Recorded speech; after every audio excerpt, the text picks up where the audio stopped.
Okay, guys, well, we'll show you today how to shoot portraits with light and motion. I think it's going to be really interesting. First, I want to show you some of my work that we did using light painting. I know probably you are familiar with light painting. It's a really cool photography technique.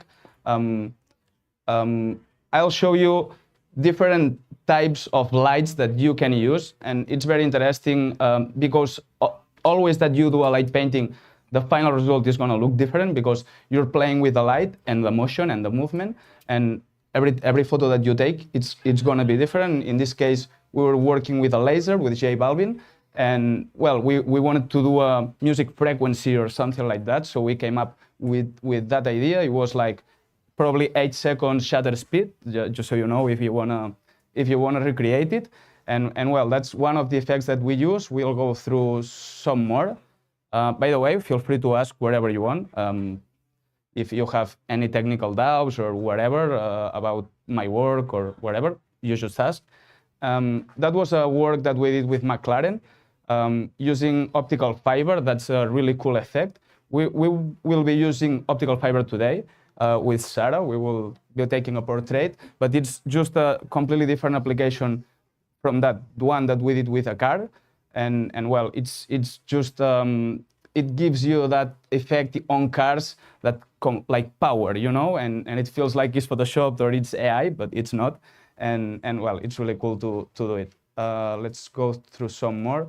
This one, yeah, this one is with the sparkles, just attached on the motorcycle wheel. It's really cool to play with the motion of some things. For instance, the movement of a wheel, so you don't have to do it manually, as you said, as you just well, you saw the laser, that was manual movement, but sometimes it's super cool to work with some things that has movement on it. So a wheel is really cool. We have another one. This is with a steel wool. As you can see, you can do all types of light painting shots using different types of light, or even we just do it with fire, with steel wool, with the sparklers, optical fiber, with all types of things. And it's a really cool technique to experiment and try new things. And it's just super cool because the final result, it's always super different. In that case, we just attach a sparkle to a ball and just the movement, and it felt like Mars. So that one was super cool. Huh? He's correcting the planet. Wrong planet, I'm sorry. Yeah, Saturn. Yeah, Saturn. Okay, yeah, this one was with using LEDs. Yeah, we were using LEDs and just attached to like DJ setup, and well, the effect was really cool. We try always to kind of being creative, using different spaces, different. In this case, we wanted to transmit the power of the music, no? And well, we come up with that, and that's the final one I'm gonna show you. This is just for showing you the different effects that you can create using different type of materials or lights. In this case, this was chromatic paper, and you see the effect. It's really cool. And it's important on this one to use light up the paper, so you can have that effect. It's light painting. It captures highlights, so it's really important to if you have a lot of light on the setup, the light you're using has to be even higher. No, so well, that is some of the examples. Right now we're going to do the actual shooting, so you can feel the experience live. I don't know if you have any questions about what you're seeing or whatever. No? Yeah. Do you dream about this stuff like before you do it? Repeat the question to Canada. Oh, I'm so sorry. That's what you said. Do you have dreams and that's how you get the inspiration? Or is that because some people have dreams about setups and stuff like that and it comes to them like very detailed. And so I'm wondering how you come up with I created a couple of shots that was more about nightmares than dreams. Yeah. Show them the one that we took at the Igualada, the cemetery. Like this one. This one, it was a nightmare. So I recreated one of my nightmares, and it was like I was feeling like I was falling down a void, you know, so I took that shot inspired by one of my nightmares, but not dreams. But no, normally we started doing light painting like 4 years ago, so we were into creative photography, but I've never tried. And the first time I tried, I remember that I was blown away because the options that you could have, I mean, you could spend your whole career doing just that, because there's a lot of different applications or materials that you could use. I mean, probably in this room, you would probably find 20, 30 different materials that you could work with or try to work. You could work with that, or you could work with, I don't know, with a non-light, or with whatever you find, different types of lights. So, yeah. You could work with a phone, just putting something in the background, or even with a flash, you know, with just painting light. So it's a really interesting technique.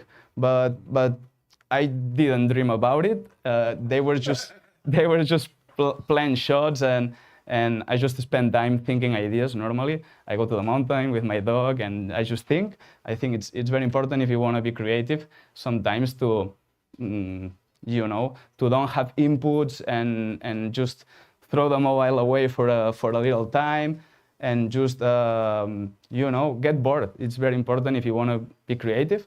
So that's what we do normally. Some other questions? Okay, so let's do the shooting. First one, we will do a portrait using light painting. So it's very important to have low light, and it's kind of challenging to do portraits using light painting, because if you want to have the correct effect on the light, you cannot have a lot of light on the model. So you have to play a lot and try different types of lights and everything, because if you put a lot of light, you're not going to see the effect. It's what I told you before. Or you have a light that's super high, more than you have in the exterior, or it's really difficult. So we will, I need less light, even less light. Okay. So what we're going to do, we should yeah, this one. So what we're going to do here, that's a picture or a concept that I call neon tears. And we will try to do some light tears coming out of Sarah's face. It's really important for the model to stand still, because if she moves, it's going to be ghosted or out of focus. So yeah, let's start and see how it looks.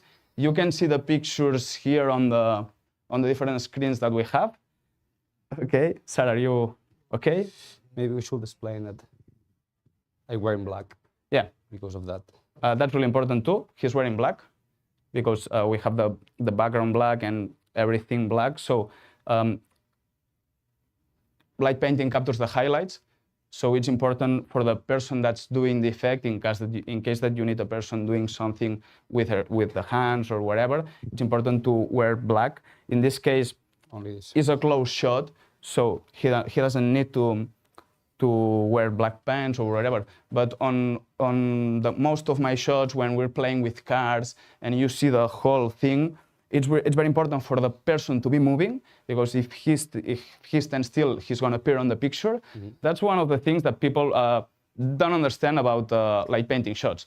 They always ask why the guy is not on the picture. So they don't really understand how it works. But yeah, let's do it. Let's try. Okay, Sarah. We should close that light. We had Adorama doing the test. Okay, let's try. Okay, Sarah, just close your eyes.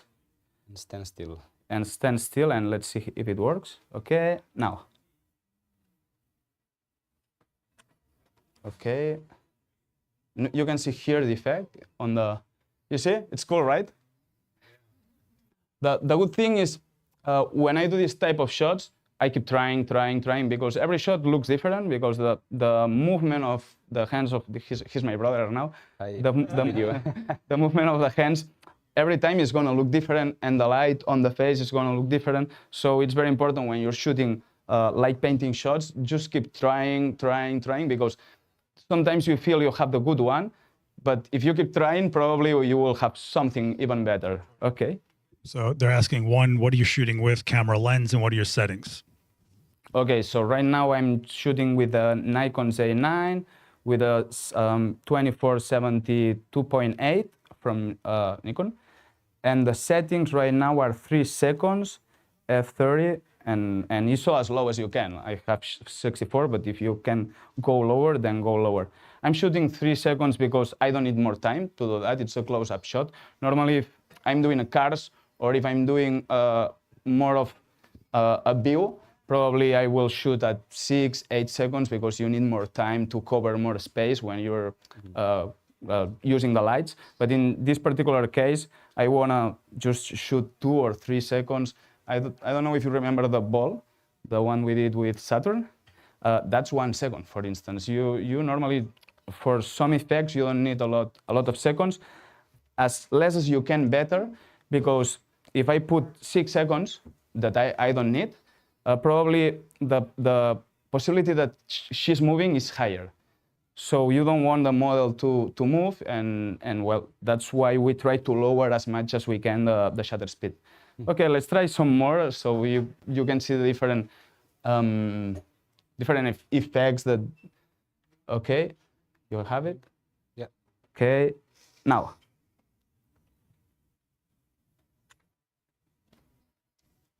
Okay, yeah.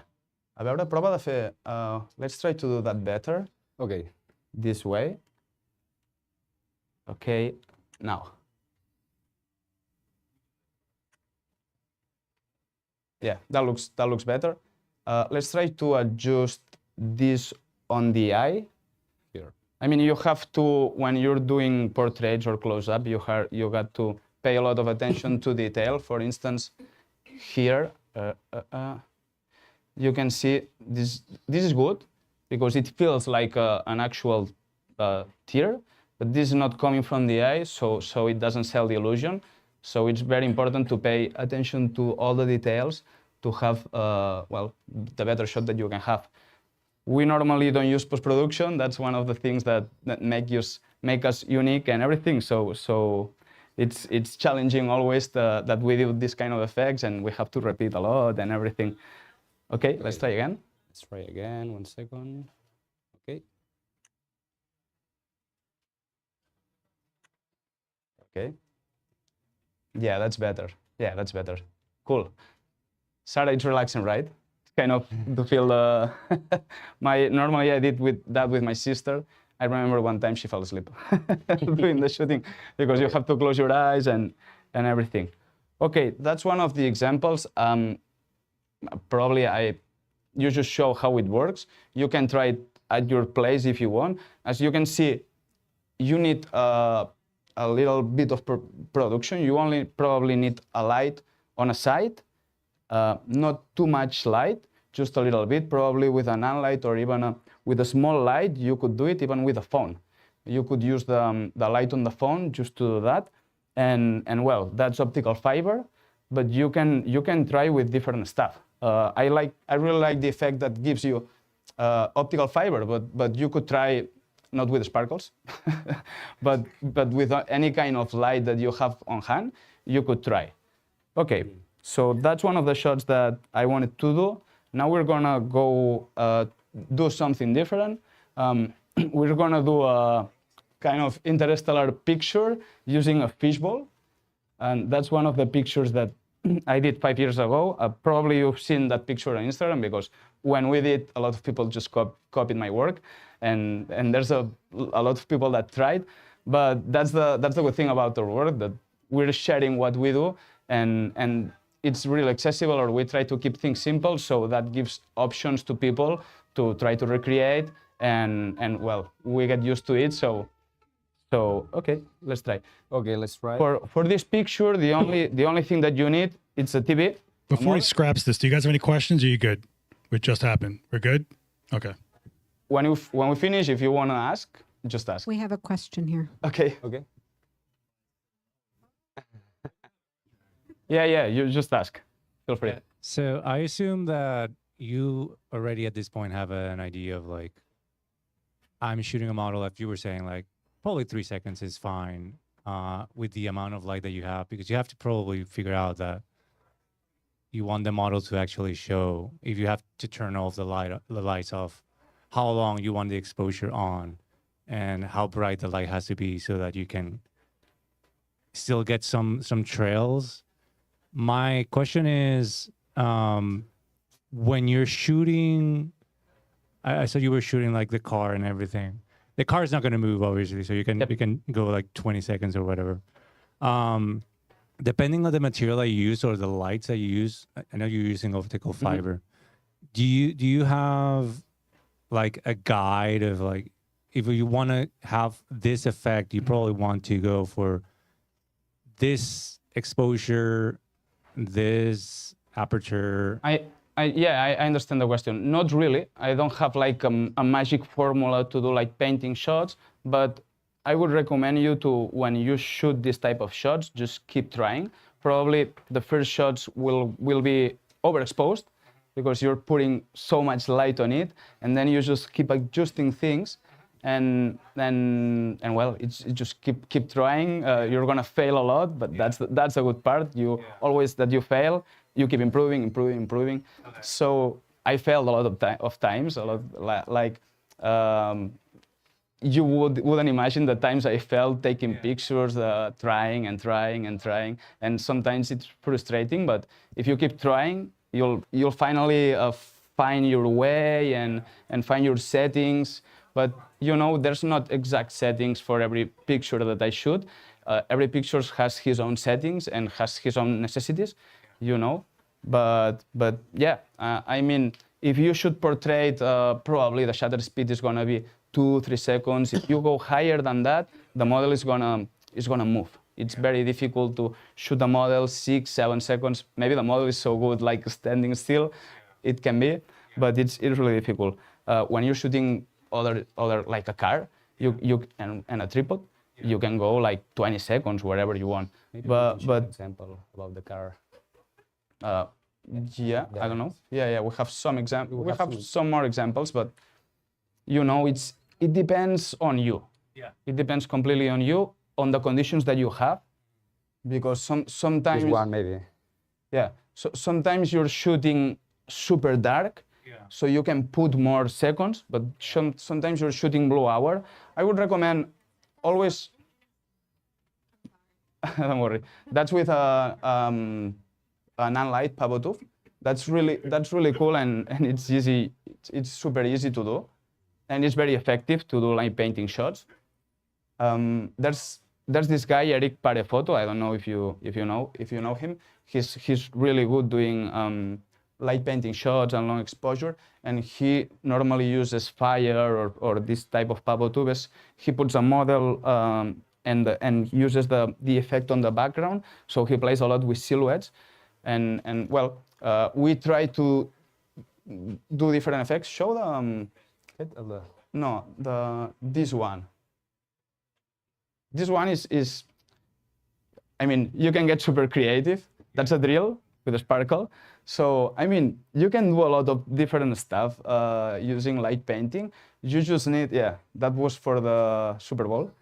And I would recommend you to, if you wanna try to create light painting shots, just experiment, try crazy things, because sometimes the craziest things, I mean, I can remember when I had this idea, but I'm sure when I had the idea, I was like, okay, that's crazy, that's not gonna work. But you go and try, and you're like, okay, that's super cool, that's working. So sometimes if you have a crazy idea that you think it's not gonna work, just try it.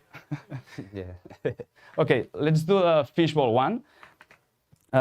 This shot is super cool, and it's easy to do because you only need a TV with some sort of galaxy wallpaper on it, and a fishbowl and a model.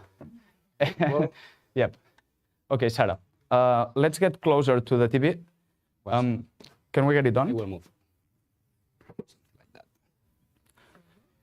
That's, yeah. Just sit here and wait. It's a little uncomfortable when you put the fishbowl on your head. It's just like kind of weird. So wait until we have the image here to shoot that. Now I'm gonna change the settings because that is not a light painting, that's a portrait using light.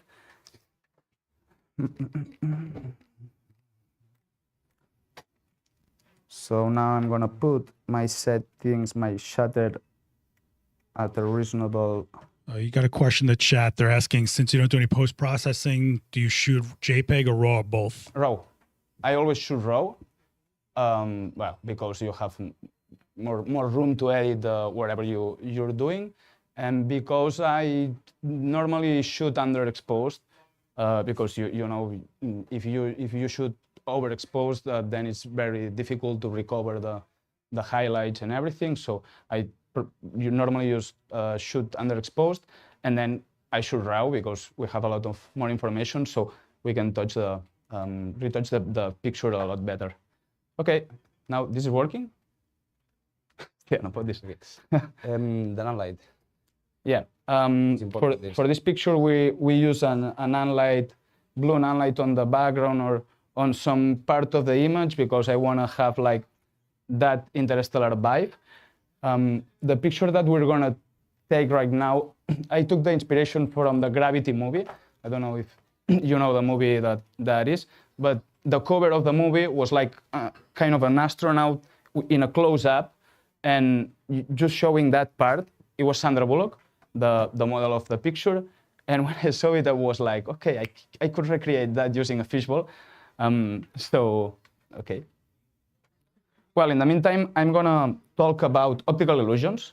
Okay, can you show some of them? The optical illusions is one of the things that I do the most. That is an optical illusion, of course, because you're using a fishbowl and a TV, and the output of the image looks like you're in the middle of the space. So it's so cool. And optical illusions is one of the things that works the most for us. Show them the fish one, for instance. This is one of the, I posted later, like some weeks ago. That's cool, right? That's one of the things that we do the most, using objects or putting things in front of the camera to try to give this surreal look that it looks like AI or it looks like CGI, but it's not. So people always love this kind of post. Show the page, maybe. Can you download that as like a screensaver? Yeah, you can. It's so cute. Yeah, a lot of people was saying Windows screensaver vibes, something like that. That's kind of another optical illusion, using a page. As you can see, we try to keep things simple and accessible for people, and that's why we have a lot of followers and people follows us a lot, because people just can recreate what they do because it's really easy and simple, and we don't try to overproduce things. We try always to keep it simple, keep it accessible. Okay, it's working, right? And then show the guitar one, for instance. The guitar one. And this is a forced perspective. That's one of the things that we do a lot, playing with forced perspectives and using everyday objects and give those objects artistic function. That is one of the things that we do the most, and people love it because it's kind of crazy. You see a guitar and a guy doing something on the guitar, and the final result is that, and it blows away. Okay, let's try to do that. Okay, Sarah, now you can put the fishbowl on. Now I don't need this. Seth, I can take the camera off the tripod, or better in, yeah, I can? It just keeps the cable. Perfect. Okay, Sarah, are you feeling comfortable? Okay, so look that way. Look that way. Keep a little bit closer to the TV. Okay, and just try to separate a little bit the glass from your head, like yeah, just like that. Okay, like look this way. Yeah, maybe you can use your hands here. Yeah, just to have. Here is good if you can hold it from here, because, and this hand, like, perfect.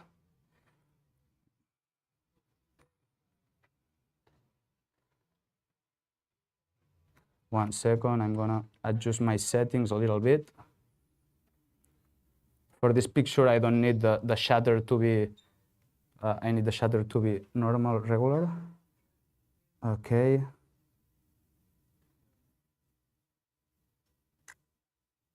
Okay, can you try to maybe put your head closer to the, yeah, just like that.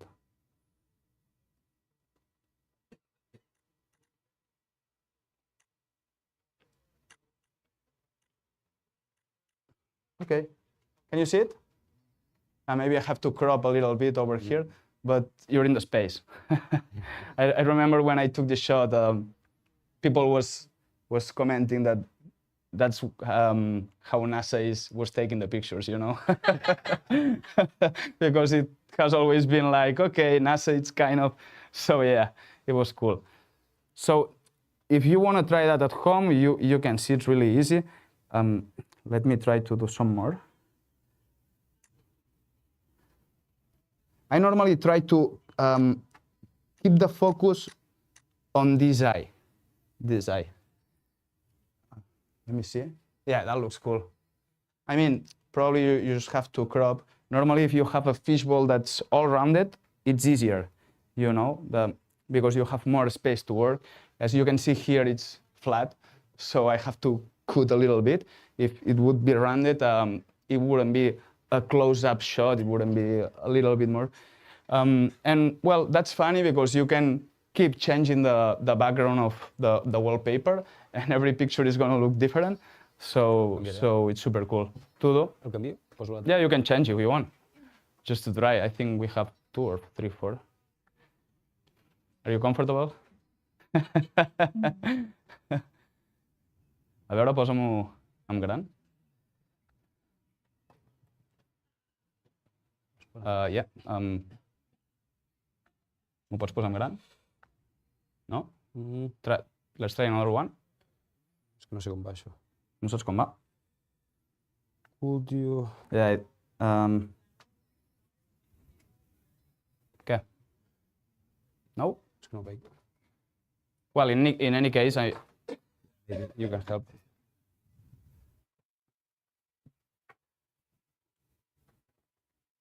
When I do this kind of shots, normally I try to use this angle, not this angle. I think it looks better on this angle. It sells better the optical illusion. Okay, Sarah, just a little bit. No, your head looking that way. Yeah, perfect. And maybe the fishbowl, if you can keep it on the center, like giving more space here. Perfect.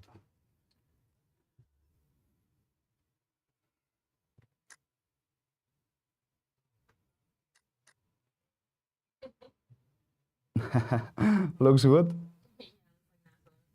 Looks like NASA. Okay. So well, you could be playing like all day using different types of backgrounds, and it's always interesting to sometimes to use a TV. I remember we used, okay, that's it. I remember we used a TV to fake a metro station, and I remember just to put a metro here that was, and my sister and we were using, ¿cómo es de ventilador? Fans, different fans to have the hair moving, and people were like crazy. I know a lot of people just try to do this type of things. I saw like a lot of people doing that kind of effects, but we were kind of the first ones to do it, and well, so that was the more or less the pictures that I want to show you how to do. I don't know if you have any questions. I suppose that you have.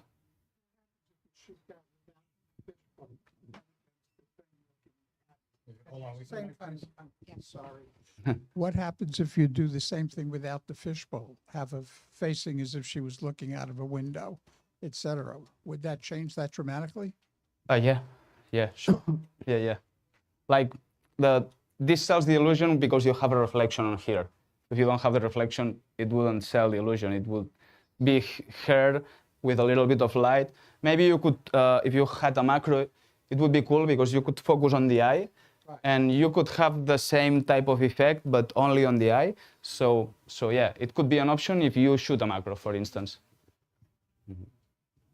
Any other questions? The ideas come from your background as a photographer, or is more of a because for example, I saw many people that they were doing a toilet seat and a TV simulating being on a plane, but you create more magic onto it. It's photographic ideas that you see through photography, or is it just cool ideas and then you take a picture of them? Yeah, normally they are my original ideas.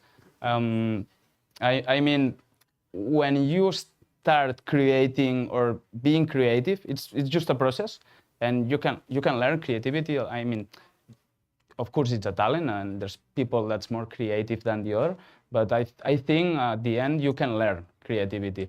So when I started that, I don't know, 10 years ago, and I'm lefty, so I'm creative. Yeah, my father is over there. He's kind of a painter, so he's creative. And my family is like they're creative, they are artists, some of them. So I think it comes with you, but it's a thing that you can work with. And of course, I noticed a big change compared to when I started from now. I mean, my ideas are flowing a lot more. You're kind of mixing things that you did in the past with things that you're doing right now. So you have your brain keeps opening more and more and more and more as you get into it, you know, but you need to get into it and you need time to think ideas. I think this is one of the things that people don't have or don't spend time thinking ideas. I mean, people is, the world is moving so fast, things happen every day, all the time. We have the phones, we have friends, we have a lot of inputs, a lot of things going on. So I feel like people don't invest time just thinking ideas. And if you want to be creative, you have to spend time thinking ideas. I think that's the key. And normally I try to think my original ideas. And sometimes I get some inspiration from drawings.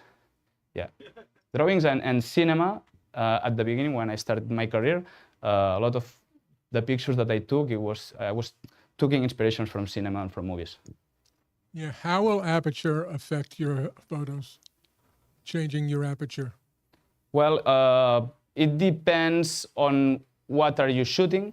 If you shoot portrait, for instance, now I was shooting, I don't know, 3.2, because I wanted the eye to be in focus and the other part of the image be more blurry to have that dreamy effect.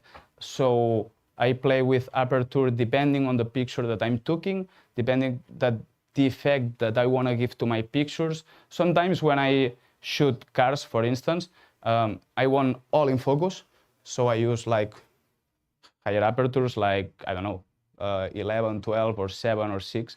But when I shoot portraits, normally I use as low as I can, 2.8, 3.2. But it depends on the picture, and it's a loud air conditioner, but we're dying. Am I in agreement? It depends on the picture that you're shooting and the effect that you want to give to your pictures. Use any filters when you shoot? I use protective filters, but I don't use like, you know, that type of glowing filters. I use protective filters because my work is kind of extreme sometimes, and sometimes I throw things to the camera like dust, and we play with fire, with the sparkles, so it's kind of difficult if you don't use a protective filter. And sometimes too, we put things on the filter like lipstick or different kind of stuff to have different effects, to have blurry or to have dreamy images. But I prefer not to buy filters that do those effects. I prefer to apply things on the filter to create those effects, because that's what I do. I try to be creative and do practical effects using everyday objects and things that I have in hand. So that's the way we work. Are all left-handed? No, I'm left-handed. He's right-handed. Right, if you have a question, just wait for the mic, guys, please. I'm curious about your pre-production process. Mm-hmm. How much of this is drawn out before you get to set, and how close does it look to what you get? I don't draw. Cool. I only use drawings as inspirations, but not my drawings because I'm so bad at painting. My father tried to teach me how to paint, but I couldn't. So every time you get there, it's like, I have an idea and you freestyle it. Yeah. Beautiful. I mean, of course I have the idea in my head, and I have more or less what I want in my head. I have to say, 90% of the time, what I do, it's not what I had in my head, but it's cool anyway, you know? That's one of the reasons you have to keep trying, because most of the time you have a clear idea of what you want, and you're shooting, and you're thinking, yeah, but that's not what I wanted. But sometimes it's even better. Sometimes it's worse, but sometimes it's even better. So it's really important to go and create. Any other questions? So hi, I was wondering, like, how did you find your audience? Did you like post mostly online and then rely on the algorithm to like bring it up to you, or did you like go outside and network so you could find your audience? How I find my audience? Yes. I don't know. I mean, we try to keep things accessible, and I remember we blow up like 7 years ago or 8 years ago. I've been on social media like 10 years now, and I remember when we started posting the making of, and when we started using everyday objects, those two things, that's when we went from 100K to 1 million in 3 months. So it was crazy. But I remember it was because I was sharing my pictures, because back then, 8 years ago, Instagram was pictures, not videos, square pictures. So I remember a lot of people was telling on the comment section, this is Photoshop, this is Photoshop. And I was like, it's not Photoshop. It was really frustrating because I was trying to do experiment, try to do new things, and people were saying it's Photoshop. So I remember we started sharing the making of just to prove those people that it was not Photoshop. And then it just blew up. And I remember that I think the conclusion of everything is we were doing simple stuff, but very effective at the end with that wow effect. That's very important on social media. That effect that you're doing something, for instance, a light painting shot, people is seeing something like, okay, what are these guys doing? And finally you see the shot and you're, whoa. So I think it's very important to have that effect on your audience. And right now I would say it's very important to have some storytelling on your pictures, on your videos. And we just kept adapting our style because, you know, if you don't adapt, you're dead. And we changed it. The style of photography is the same, but the way we present the content is very, very different from... Which one? The dog one? This one? Yeah, that's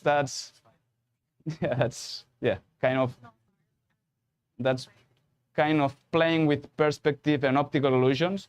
That's one of the things that we do the most, like playing with people's brain.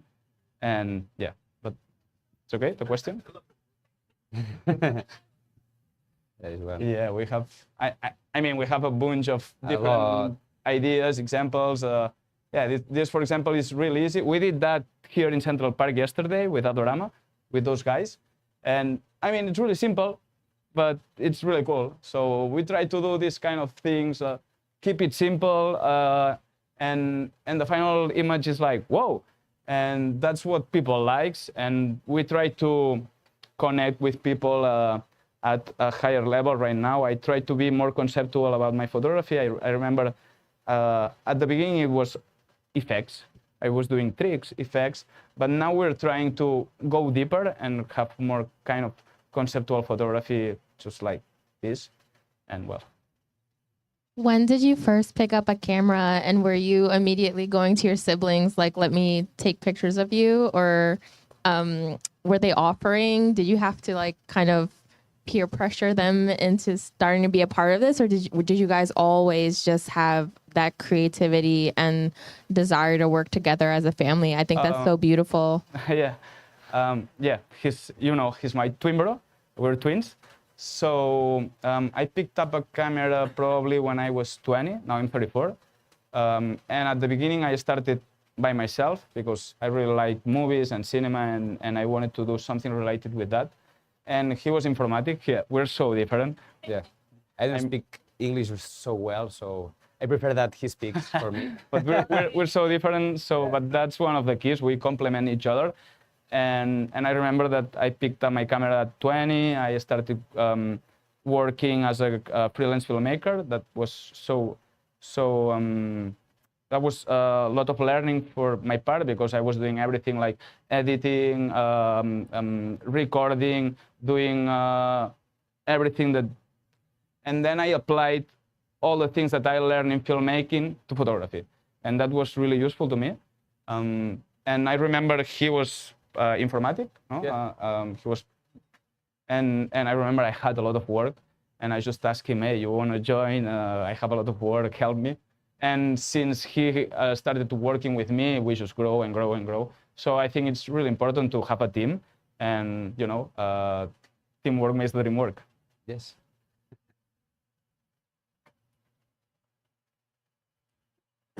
Okay. Any more questions, or we're good? Huh? No, we're just showing examples so you don't get bored. Showing some examples. And because we have a lot of examples to show. A lot, all the day. Hello. Okay. Sorry to hog the mic. Is there a location that you would ideally want to maybe shoot in that you never have gotten the opportunity yet? Or is there a dream client that you have not yet worked with? Yeah, I really like mountains, to go to the mountains and to shoot the mountains. I mean, I'm a creative photographer, but I started doing landscape photography. So I went to Pyrenees, Italian Alps, Switzerland, to a lot of places, but not in the Patagonia, not Canada. So those two places. Yeah, Canada. Yeah. More questions. Don't worry.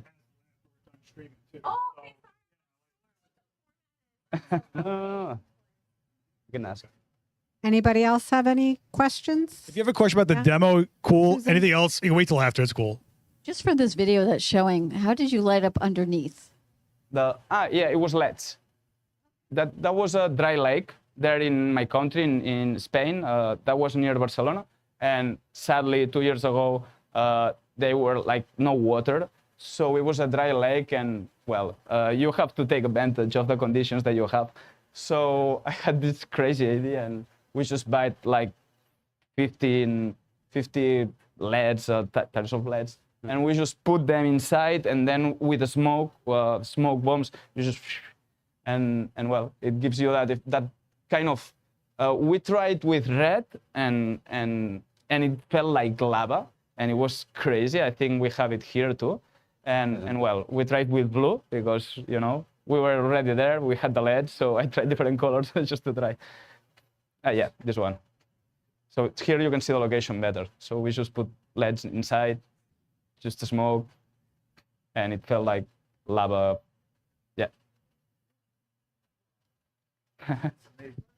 Thank you. Veure, alguna cosa més que vulguin veure? Yes. Nah, we did all sorts of stuff, you know. As a creator, we work with a lot of different brands. Yeah, that's a watch, but we work with different brands, so we created a lot of different stuff, always trying to be creative. And show the 3-1. I really love this one. I try to take advantage of the locations I found a lot of times. Yeah, so I found this monster tree, and I just put film image on it, and it felt like a monster tree. So yeah, it's important to kind of select locations wisely, and then try to work on the locations and try to do creative stuff on it. Yes, that way. That's an example of using everyday objects to create effects, and well. That was an Nikon, but with a Laowa lens. Mm-hmm. It's a lens to this type of shots, like. It's a probe lens. Yeah. It's a macro probe lens. Yeah. I mean, it's cool to do this kind of shots, going through things, and it's very special. So, yep. No sé. Show them from our website. Okay. Do you have any questions? I feel that it's very inspiring, but do you think that now you are successful and you have great ideas, so people pay attention. But I feel like many people are trying, and is it harder now to be original because everybody's trying the same? Yeah, of course. Can you keep up with yourself? Yeah, of course. Yes. Of course, it's every day it's harder, and it's been like 10 years thinking ideas, so you know your motivation sometimes is kind of. But I think the important part is consistency, and you know, if you like creating, that's my case. I like creating. I like trying new things. I keep trying new things, but of course it's harder. There's a lot of people trying new things now on social media, but I think it's important to don't get frustrated and just, you know, don't get like, you see a lot of people doing stuff and sometimes you think you're not good enough or you feel the pressure, but I think it's important to keep trying and finally you'll get results or you'll get some viral content, and it's important when you find something that it works, keep going that way and keep trying, and you know, but yeah, it's more difficult now. Okay, we have 2 more questions. Do you have a favorite image you've ever taken? This one. Oh, with the dog? Yep. And you didn't edit that one to have like a little bit darker? Yeah. We put the smoke on it, but yeah, I just on Lightroom, I just make mask there to kind of exaggerate a little bit the effect. But I really like this picture because this is my dog, and yes. Baldo, we adopted her, so it was really meaningful picture for us because the model is him, so we share the dog. Yeah, and it was about shelter, about giving shelter to dogs. So I think it's very powerful, and it has meaning to us. So it's, I don't know if it's my favorite, but yeah, it's one of my favorites. I'd like to ask you, I like the creativity of your work, and I'm a creative person, but oftentimes I face challenges from friends who are into the AI movement, right? What challenges do you see affecting your work as you go forward? What changes though? The AI. The AI. Yeah, AI technology. Because oftentimes they will say, well, look, when I do something, they'll say, oh, I can do that with AI. Yeah. But I like the creativity that you're doing actually, right? Because I learn more. How do you say to someone, listen, rather than doing AI, that they should do it, you know, like what you're doing there? I mean, normally when people say, I can do that with AI, I just say I'm more authentic than you. I'm more real, you know? Because it's okay, now you can do a lot of stuff using AI, but I mean, that's funnier. You can do it with your friends. You go outside. That's a very important part of life. Live in reality, not live in a laptop all the day. So normally when people say that, I just say we're more authentic than that. And actually, just right now, for instance, we put in this post, we just put this quote: we still prefer real magic than AI generation, and it went crazy viral because, you know, there's a lot of people that, you know, don't like AI very much. I'm not one of those. I mean, I accept it. I just don't use it. Question here. Is there any genre of photography that you haven't tried yet and you want to try in the future? Like any kind of photo, like, I don't know, like you said landscape, right? Yep. But is there any kind of photography that you haven't done yet and you want to try in the future? Any kind of, I think I tried everything. I mean, we did portraits, we did landscape photography, we did kind of conceptual photography, shadows, with lights, like painting, street photography. Probably product photography. We even did product photography. Probably there's something, but I don't know how to, I should have to think a little bit, but probably there's something I didn't do. Underwater, yeah, underwater photography. Yeah, underwater. Thank you. I have to try. I need a case, but probably Adorama can find me a case for underwater. We can help you with that case. We got a last question in the chat. How long does it take to go from idea to finished product? Which one? How long does it take you to go from the idea to the finished shot? Whoa. It depends. Like, every picture is different, every idea is different. Sometimes I have the idea and the next day I'm shooting. Sometimes I have the idea, but I need a little bit of production, or I need to find some things, you know. But sometimes I have the idea, the next day I'm shooting, you know. It's depending on the things that I need to create the picture.